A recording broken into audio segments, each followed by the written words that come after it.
창세기 24장 1절에서 9절까지입니다. 한 절씩 교독하겠습니다.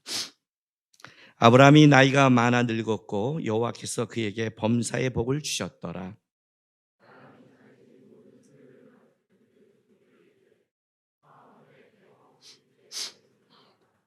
내가 너에게 하늘의 하나님 땅의 하나님이신 여호와를 가리켜 맹세하게 하노니 너는 내가 거주하는 이 지방 가나안 족속의 딸 중에서 내 아들을 위하여 아내를 택하지 말고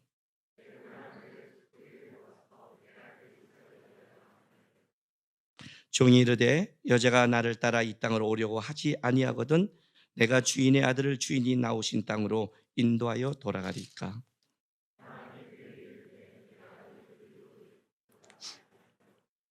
하늘의 하나님 여호와께서 나를 내 아버지 집과 내 고향 땅에서 떠나게 하시고 내게 말씀하시며 내게 맹세하여 이르기를 이 땅을 내 씨에게 주리라 하셨으니 그가 그 사자를 너보다 앞서 보내실지라 내가 거기서 내 아들을 위하여 아내를 택할지니라.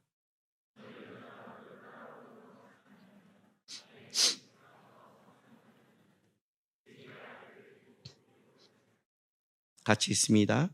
그 종이 이에 그의 주인 아브라함의 허벅지 아래에 손을 넣고 이 일에 대하여 그에게 맹세하였더라. 아멘. 아이들을 키우다 보면 우리 그 조그만 아기들이 이렇게 자라는 걸 보면 그 아이들이 자라면서 뭐가 우리가 이렇게 보여지냐면 내가 하나님 앞에서 저렇겠구나라는 생각이 들 때가 있습니다. 제 방에 4살짜리가 와서 사탕을 어떻게 먹으려고 그러는데 한 개가 아니라 2개를 더 잡고 싶을 때 애가 딱 눈이 돌아가요. 무슨 말이냐면 벌써 머리가 돌아간다는 뜻이에요. 근데 우리는 좀 커서 약간 얼굴을 이렇게 조절할 수 있는데 걔네들은 조절 못하죠. 눈이 이렇게 딱 돌아가면 잔머리가 돌아가고 있구나. 그리고 얘기를 해요. 어쩌고 저쩌고 지 얘기를 해요. 왜 그런지를. 이렇게 보고 있으면 다 보이잖아요. 근데 4살짜리가 하니까 줘요. 그죠? 귀여워서 주는 거예요. 걔 머리에 내가 속은 게 아니라. 근데 그걸 딱 보고 있으면 그런 생각이 드는 거예요. 내가 이렇구나. 하나님 앞에서 우리가 돌리잖아요. 하나님이 그냥 그래 내 아들이고 내 아니까 이렇게 해주는 거지 우리가 지혜롭고 내가 명석하고 내가 너를 바라봤기 때문에 되는 게 아니죠. 세상 사람이 가끔 나는 내 계획대로 돼. 철이 없는 거죠. 그죠? 자라보면 그렇게 보이는 거예요. 근데 꼭 여기에 있어요. 이렇게 방문하다 보면 애가 삐딱해요. 쟤 왜 저래? 그러면 사춘기야. 그걸로 끝나죠. 배란간 아내가 막 지랄을 해요. 왜 저래? 갱년기야. 그런 거 있잖아요. 이렇게 하다 보면 사춘기도 있고 갱년기도 있고 있단 말이에요. 이렇게. 그 과정이 있는 거예요. 쭉 살아가면서. 근데 이럴 때도 있어요. 애가 좀 달라졌다? 철들었어. 요즘 애가 좀 공부 좀 하고 엄마 아빠 때 좀 달라졌어. 철들었어. 철들었구나. 그죠? 영적인 것도 똑같아요. 영적인 것도 똑같아요. 쟤 왜 저래? 영적 사춘기야. 왜 저래? 영적 갱년기야. 요즘 신앙생활 달라졌는데 철들었어.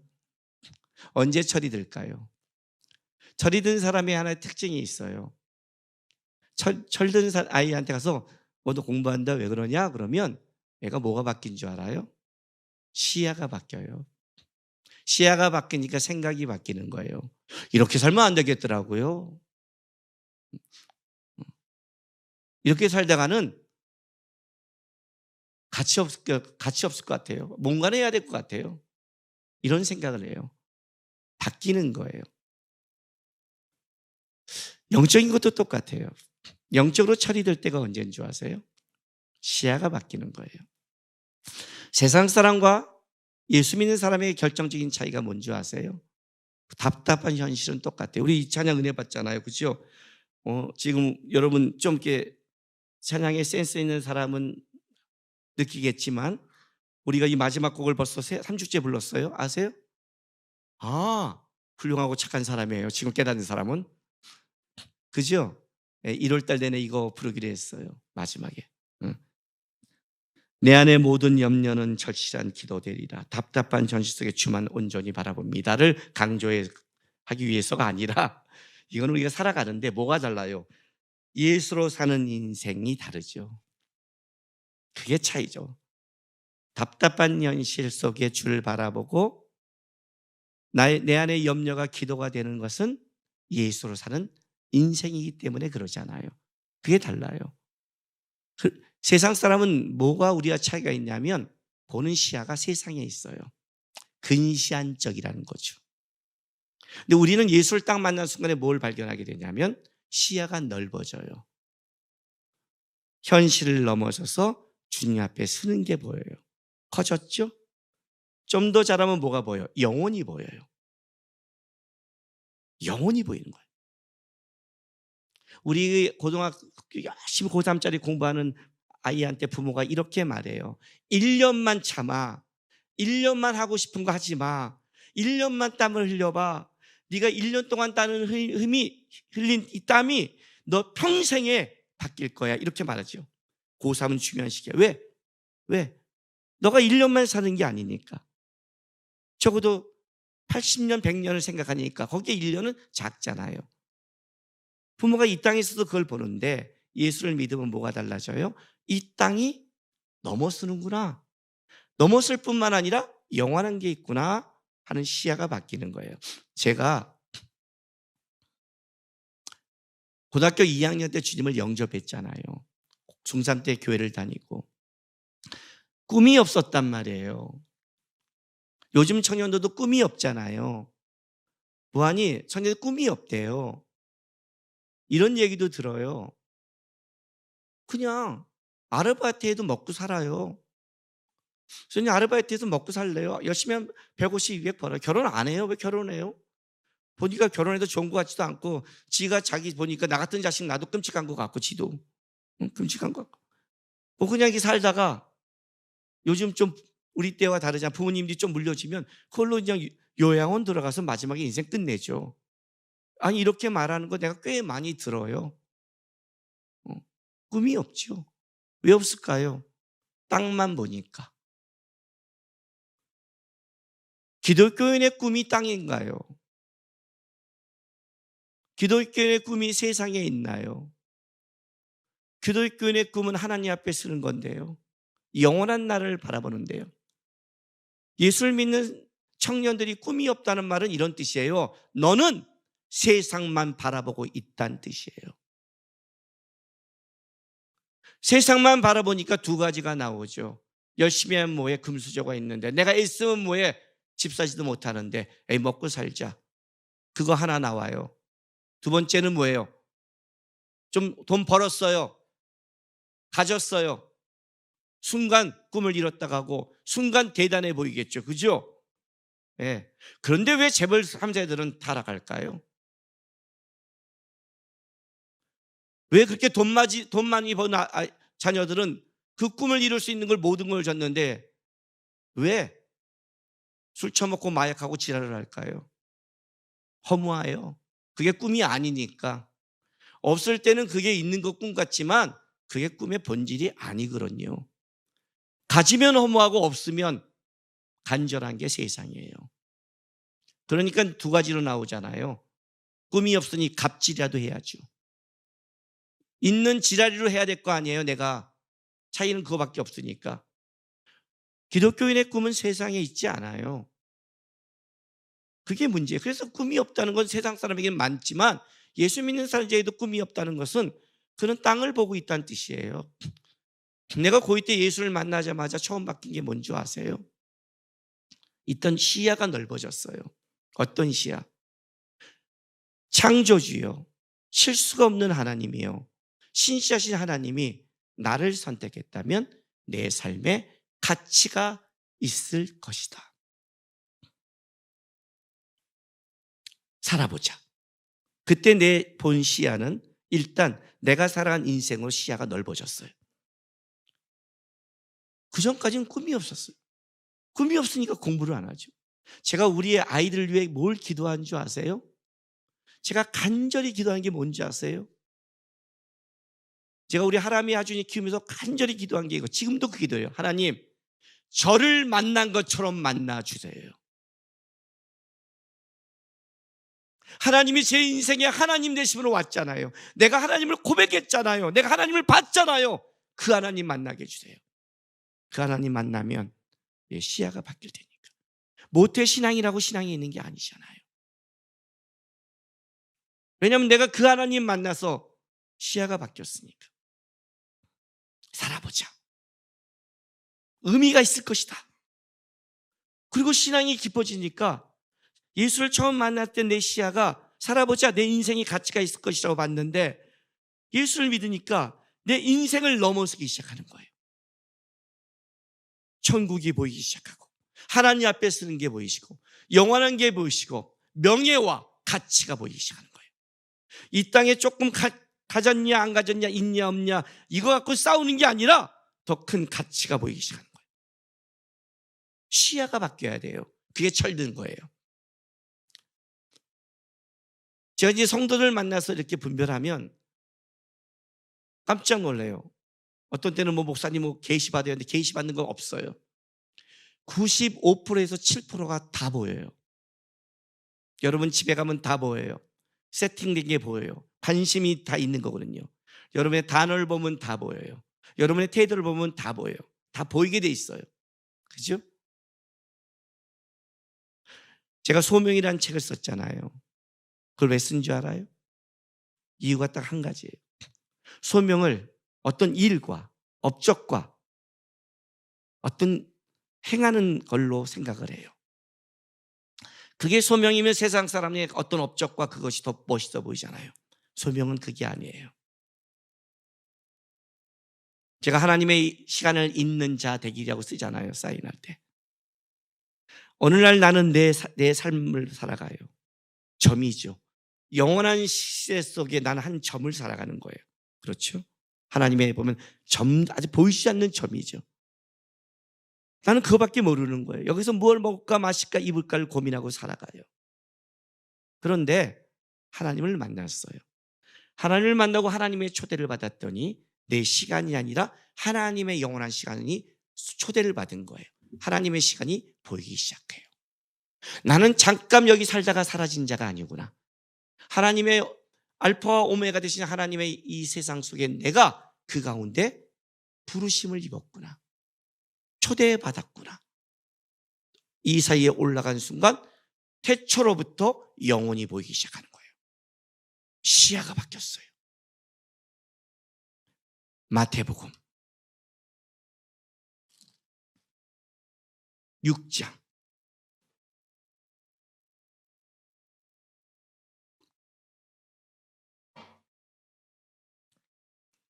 31절에서 33절 봉독하겠습니다. 제가 그러므로 염려하여 이르기를 무엇을 먹을까 무엇을 마실까 무엇을 입을까 하지 말라. 이는 다 이방인들이 구하는 것이라. 너희 하늘 아버지께서는 이 모든 것이 너희에게 있어야 할 줄 아시니이다. 그런즉 너희는 먼저 그의 나라와 그의 의를 구하라. 그리하면 이 모든 것을 너희에게 더하시리라. 무슨 말일까요? 무엇을 먹을까 무엇을 마실까 무엇을 입을까. 땅의 시야죠. 세상의 시야죠. 하나님을 모르는 자의 시야죠. 하나님을 모르는 자의 시야는 자기의 삶의 시야밖에 없잖아요. 그러니 뭘 봐요? 넓게 봐야 이 땅에서 자 죽을 때까지 무엇을 먹을까 입을까 마실까잖아요. 성경에 창고를 짓는 부자 비유 아니에요. 내가 창고를 짓자 쌓아놓자. 그리고 뭐라고 그래요? 내가 이걸 갖고 누리자. 하나님이 뭐라고 그러죠? 이 어리석은 자야, 오늘 밤에 내가 너를 데려가면 너의 시간이 끝나는데. 그 얘기하잖아요. 땅의 시야란 말이에요. 그런데 이건 이방인들, 세상 사람이 구하는 것이고 34절 보세요. 그런즉 너희는 먼저 그의 나라와 그의 의를 구하라 그래요. 자, 그의 나라와 그의 의가 뭐예요? 봉사하는 것? 전도하는 것? 교회 열심히 나오는 것? 여러분, 교회에서도 교회 일을 세상적인 시야로 할 수 있어요. 그게 종교 생활이에요. 그게 종교적인 안목이라고요.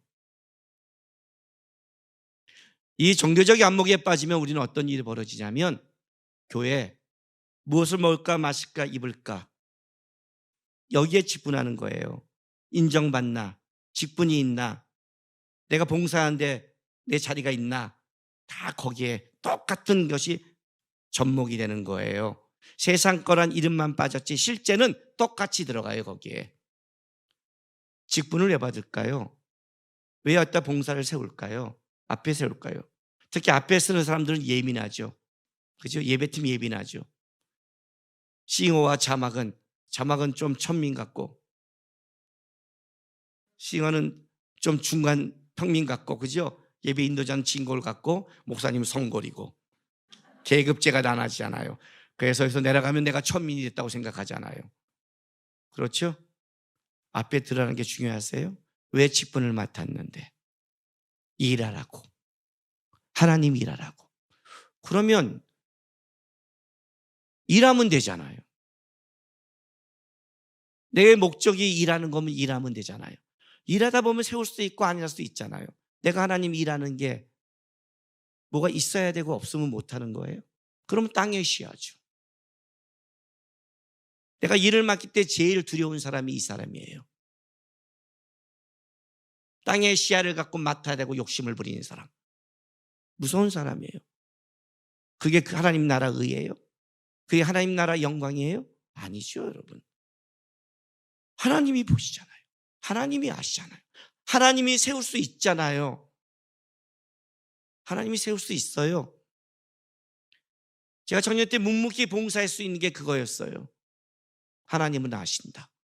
하나님은 저 사람을 능가하신다. 때가 되면 하신다. 묵묵히 했더니 모든 사람이 김남구 세워야 된다고 해서 총무됐어요. 모든 사람이 죄를 세워야 된대요. 묵묵히 하는 거죠. 왜? 내가 그의 나라와 그의 의를 쫓으니까. 그의 나라와 그의 의가 뭘까요? 시야가 하나님의 나라로 열린 거예요. 무엇을 먹을까 입을까 마실까 땅의 시야로 살아가던 사람이 하나님의 초대를 받더니 이거보다 더 중요한 하나님의 나라가 있고 하나님의 거룩한 의가 있는 그곳에 내가 초대받았구나. 나는 이 땅에 무언가를 붙잡고 먹고 마시는 싸움에 부름받은 존재가 아니구나. 주께서 아신다 했잖아요. 아신다. 너는 그렇게 부름받지 않았다. 너는 거룩하고 하나님의 나라와 의로 부름받은 존재다. 이 의식이 딱 들어오면 똑같은 일을 하는데 태도와 마음과 자세가 바뀌어요. 시야가 바뀌어서 그래요. 시야가 바뀐 거예요. 내가 소명이 있나 없나? 내가 소명을 받았나 안 받았나? 몰라요, 사실은요. 모르는 사람도 있어요. 출애굽기 1장 1절에서 7절이 그래요. 400년 동안 애굽에서 종살이하면서 애 낳는 게 소명이었어요. 애가 나야 민족을 이루고 끌어가는 거니까. 그들은 그게 소명인지 몰랐어요. 끔찍했죠. 노예살이 벗어난 게 꿈이에요. 자손에게 전달해줘요. 어느 날 하나님이 너를 끄집어낼 거다. 계속 전달해줘요. 근데 그 전달해 주는 게 그들의 소명이었어요. 동화되지 않고. 소명을 모르고 갈 수도 있어요. 소명은 다 아는 게 아니에요. 소명을 안다고 다 소명을 따라가지도 않아요. 광야 40년 동안 분명히 가나안 땅에 들어가는 소명을 받았지만 자기들이 거절했어요. 그 소명은 다음으로 넘어가요. 중요한 건 이거예요. 소명의 시작, 소명은 어디서 시작되냐면 소명의 인식에서 시작돼요. 인식은 이거예요. 무엇을 먹을까 마실까 입을까 땅의 것을 쫓는 게 아니라 내가 하나님께 부름받았구나. 내가 하나님의 사람이구나. 내가 살아가는 것은 이 땅에 이걸 넘어서서 영원한 하나님의 나라를 그 속에 살아가는구나. 그거를 인식하기 시작하고 그 안에서 그러면 내가 하나님 앞에 어떻게 살아가야 될까? 그 자가 벌써 소명을 받은 자고 소명을 시작한 자예요. 어떤 일을 하는 게 중요한 거 아니라 그 인식을 가진 사람은 어디를 가더라도 하나님을 생각하고 하나님의 것을 열고 하나님을 고민하는 자가 되기 때문에 뭘 해도 하나님과 연결되지만 그 인식이 없는 자는 멋있게 여기서 예배 인도를 하고 설교를 해도 그렇다고 소진영과 나를 비교하지 마세요. 예를 그렇다는 거예요. 아닐 수 있다는 거예요. 이해가 되세요? 이게 중요한 거예요. 그래서 영적인 시야가 열려야 돼요.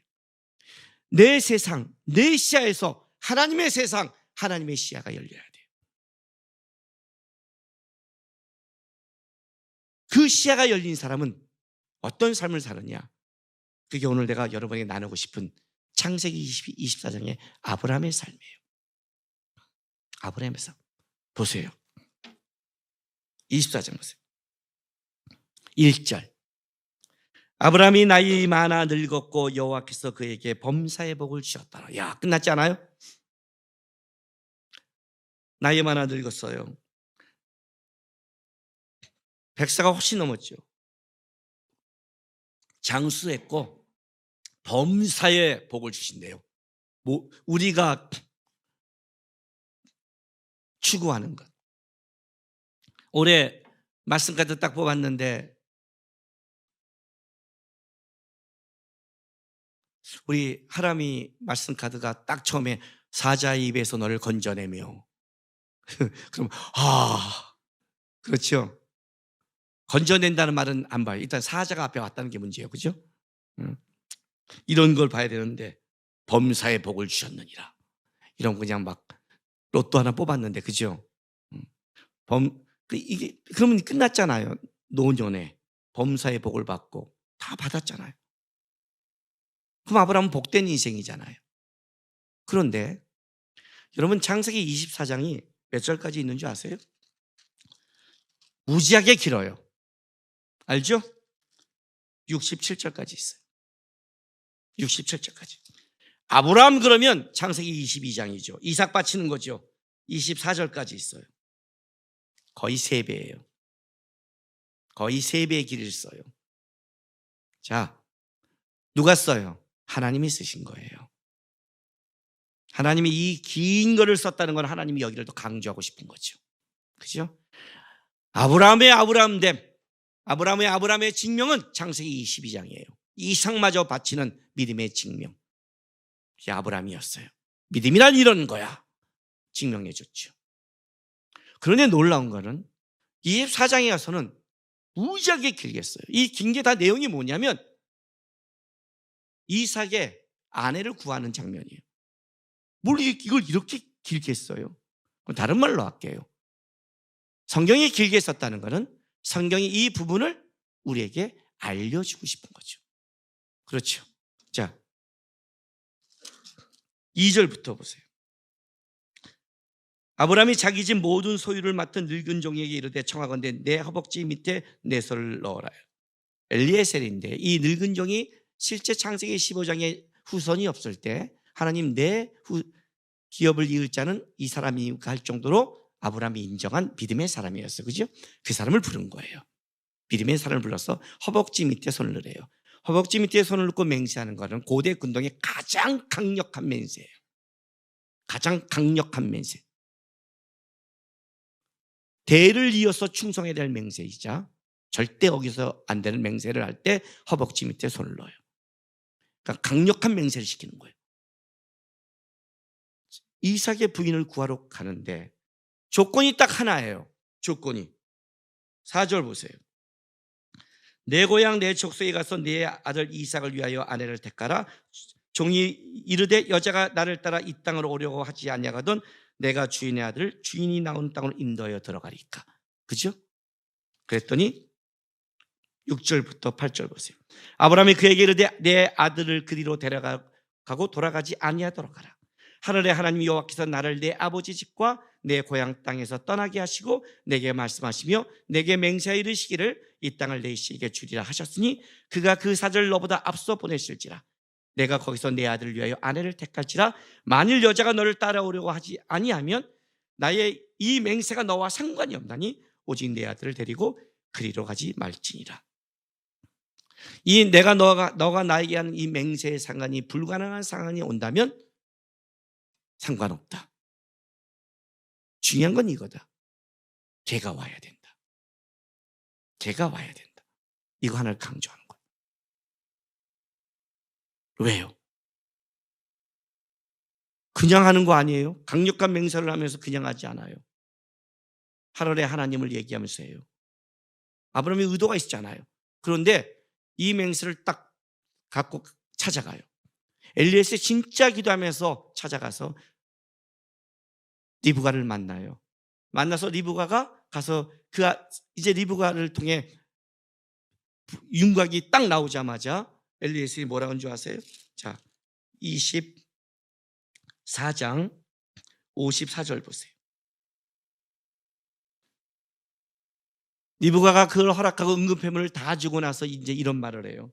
이에 그들 곧 종과 동행자들이 먹고 마시고 유숙하고 아침에 일어나서 그가 이르되 나를 보내어 내 주인에게 돌아가게 하소서래요. 여러분, 하란 땅과 가나안 땅은 800km예요. 어마어마한 거리예요. 지금도 이 거리는 어마어마하죠. 특히 이 당시에는 교통이 발달되지 않았어요. 한번 일로 시집 가면 쉽게 돌아가기 어려운 길이고, 이 길에 내가 내 고향집에 돌아간 것도 나 혼자가 아니라 비적들과 위험이 있기 때문에 진짜 호위병과 한 무리가 가야 되는 거리예요. 여태까지 살았는데 여러분 한번 생각해 보세요. 내가 키운 내 딸이 이제 남자를 만났는데 아빠 내일 그 사람이 내일 비행기 타고 미국으로 데려가겠습니다. 그럼 좀 너무한 거 아니에요? 그렇지 않아요? 가족들한테? 곧장 돌아가겠대요. 기가 막힌 거예요. 그걸 아버님 뭐라고 그래요? 여기서. 안 되잖아요. 좀 더 있게 하자. 10일이라도 있게 하자. 그래서 누구 때문이냐면 리브가한테 묻자 그래요. 그랬더니 58절 보세요. 리브가를 불러 그에게 이르되 내가 이 사람과 함께 가려느냐? 그가 대답하되 뭐예요? 가겠나이다. 아주 짧고 아주 분명해요. 리브가는 여성적인 성격이 아니에요. 저는 불행히도 이런 때 매력을 느껴요. 이런 여자와 살면 벅차요. 근데 매력을 느껴요. 멋있잖아요? 끌지 않아요. 우리 아내가 이런 중성적인 게 있어요. 그래서 내가 고백을 했는데 벅찰 때가 있어요. 가겠나이다. 짧아요. 야, 부모 입장에서는 배신당하잖아요. 배신당하잖아요. 그죠? 여태까지 살다 이게 남자 만났다고 가? 그냥 가겠나이다. 다 가는 거예요. 왔어요? 자, 마무리 이렇게 해요. 24장 66절 67절 보세요. 종이 그 행한 일을 다 이삭이 아뢰매 종이 그 행한 일을 이삭이 아뢰었어요. 어떤 일? 이 과정, 결단 다 아뢰었어요. 그죠?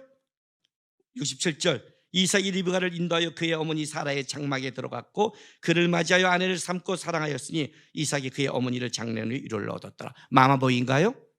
아니에요. 성경이 그걸 뭘 기록한 줄 알아요? 믿음의 1세대 믿음의 길을 떠난 자는 아브라함과 사라예요. 아브라함은 그 믿음길에 있어요. 그 믿음의 길의 와중 속에 하나님이 누굴 줬냐면 이삭을 줬어요. 리브가는 이삭처럼 믿음의 길을 가는 중에 준 자가 아니에요. 하란 땅에서 똑같이 아브라함처럼 믿음의 길을 떠나야 될 자인데 놀랍게도 이 리브가가 아브라함과 사라가 고백한 걸 똑같이 고백해요. 넌 내 본토 친척 아비 집을 떠나 가라 할 때 아브라함은 선택했고 하나님을 시야와 하나님의 인생길을 바라보면서 그 길을 갔거든요. 편안함으로 따진다면 갈대아 우르가 편안한 땅이에요. 인정도 거기서 다 받았어요. 존귀한 아버지로 사례는 공주의 뜻으로 안정된 삶에 복을 누리고 살았어요. 아브라함의 길은 불안정했어요. 물질을 뺏기와 두려워했고 사라를 빼앗긴 적도 있고 불안한 삶을 살아갔어요. 그럼에도 그 길에 결단했단 말이에요. 근데 리브가가 똑같은 결단을 하는 거예요. 똑같은 결단. 그걸 얘기하는 거예요. 왜 사라의 장막에 들었을까요? 사라의 믿음이 리브가에 이어진 거예요. 어떻게 이삭이 위로를 받았을까요? 믿음의 사람은 믿음의 사람한테 위로를 받게 돼 있어요. 세상 사람은 세상 사람의 위로를 받아요. 이해가 돼요? 이삭의 믿음이 그 행한 일과 리브가의 결단을 듣고 보니 이 세대에 부름받은 똑같은 자로 마음이 통한 거예요. 마음이 통한 거예요. 그 리브가요. 근데 중요한 게 이 본문에 계속 얘기한 게 뭐냐면 엘리에셀은 리브가 결정나자마자 그 땅에 머물 생각하고 빨리 돌아갈 생각을 해요. 리브가도 결단하자마자 행했다고 성경은 얘기해요. 지금 여기 이게 강조되고 있는 거예요. 계속해서. 왜 아브라함은 이 땅으로 와야 될까요? 이 땅으로 와야 된대요. 이 땅으로 와야만이 되는 거예요. 왜 그런 줄 알아요? 아브라함이 걸어간 길이 복의 길이었으니까.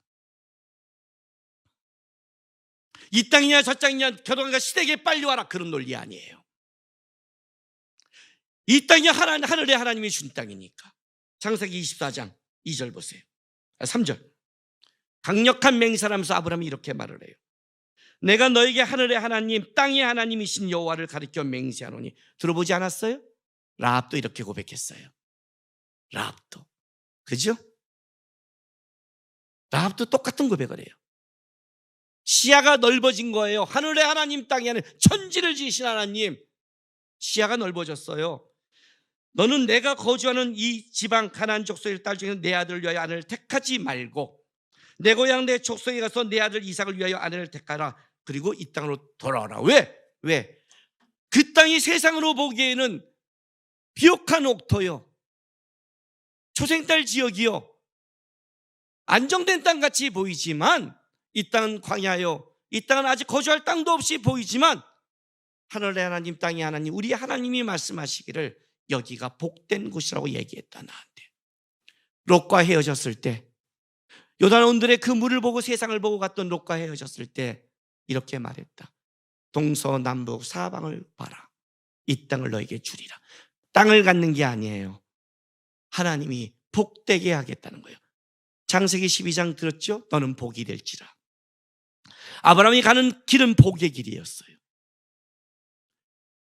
그 땅에 내 아들이 가면 복에서 멀어지는 길이에요. 내가 살아간 이 복의 길을 나는 뭐예요? 내 자식에게 똑같이 그 복의 길을 가도록 넘겨주는 거예요.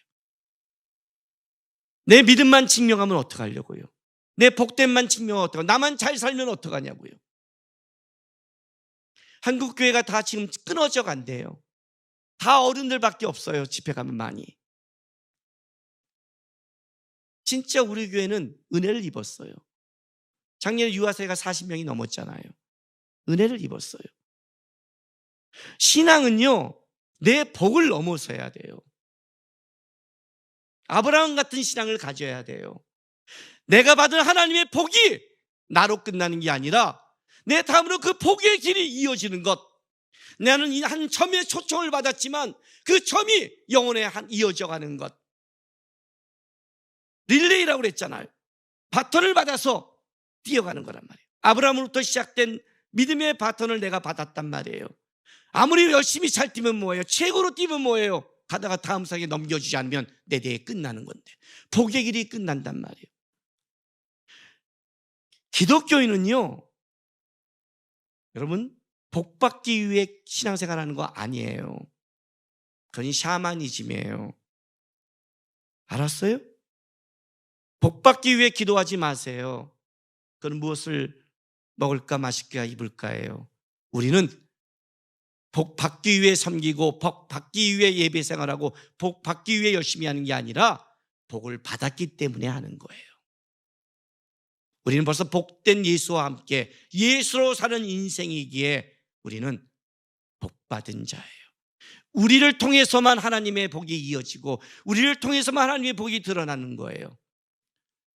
우리는 다 복을 받았는데 두 종류의 신앙으로 갈라지는 거예요. 알아요? 그 복을 끊는 자와 멈추는 자, 그 복을 이어준 자와 흘려보내는 자, 두 종류밖에 없어요.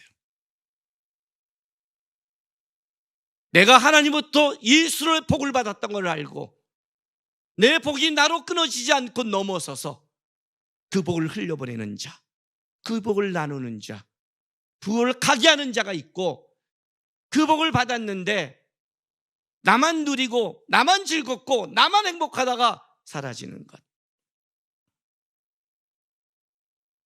두 종류밖에 없어요. 예수를 믿는 자는 다 복받은 자니까. 근데 신앙은 내 복을 넘어서야 돼요. 그게 우리가 살아가는 존재 이유예요.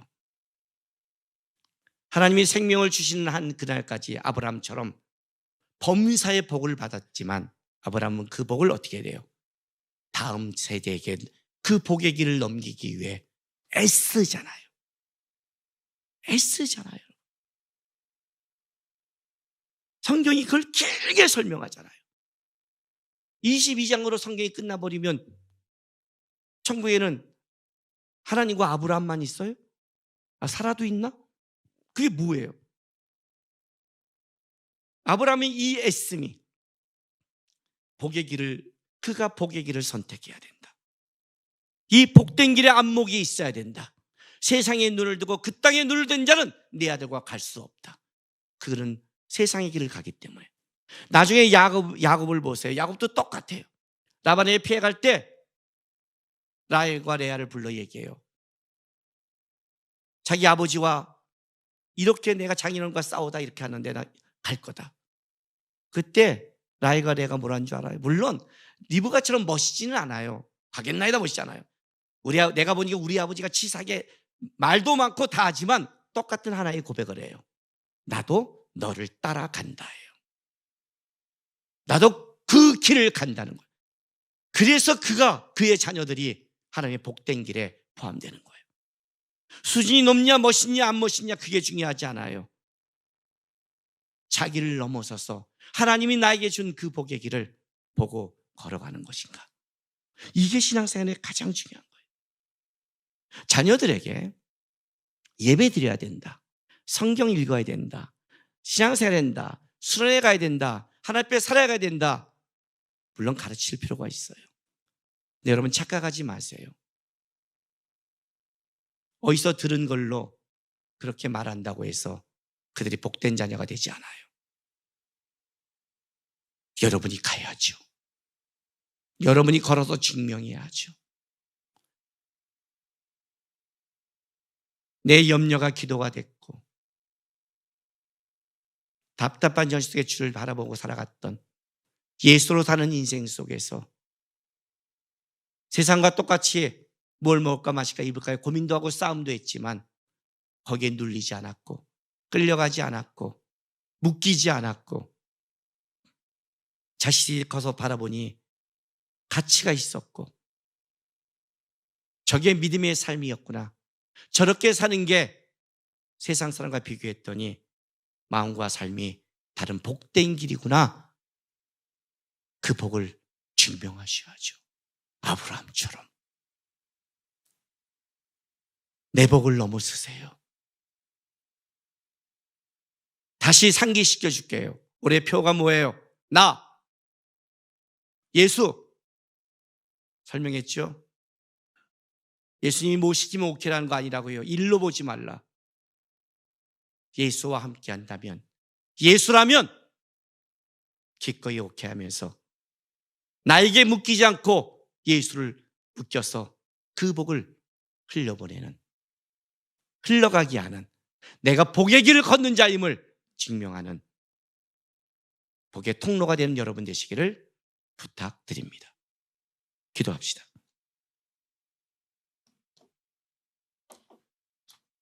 다 같이 우리 다짐의 기도하겠습니다. 한 해를 시작합니다. 뉴스를 보면 한 해가 여전히 더 답답하다고 말합니다. 어떤 현실이 우리에게 있을지 모르겠습니다. 나 하나도 벅찬데 누굴 생각해라고 할 수도 있습니다. 여러분 나에게 묶이지 마십시오. 하나님 저 복받은 자입니다. 예수와 함께하는 자입니다. 예수와 함께하면서 이 길을 어떻게 걸어가는지 예수와 함께해서 이 길이 어떻게 넘어가는지 그리고 예수와 함께 살아가는 인생 속에 내가 걸어감으로 누군가 그 길을 보고 따라올 수 있는 예수로 사는 인생. 아버지 하나님 감사합니다. 복되신 하나님이 우리를 불러주셔서 복된 길을 걷는 자 되었습니다. 지칠 때도 있고 답답할 때도 있고 풍요로울 때도 있고 넘칠 때도 있는데 그 모든 것에 묶이지 않게 도와주옵소서. 살아내는 단단한 인생 되게 하시고 나눌 수 있는 은혜 있는 마음 허락하여 주옵소서. 우리가 걸어간 그 길이 복의 길이 되게 하시고 누군가 그걸 바라며 힘을 얻고 그 복된 길을 따라올 수 있도록 우리의 삶을 이끌어가 주옵소서. 예수님의 이름으로 감사하며 기도했습니다.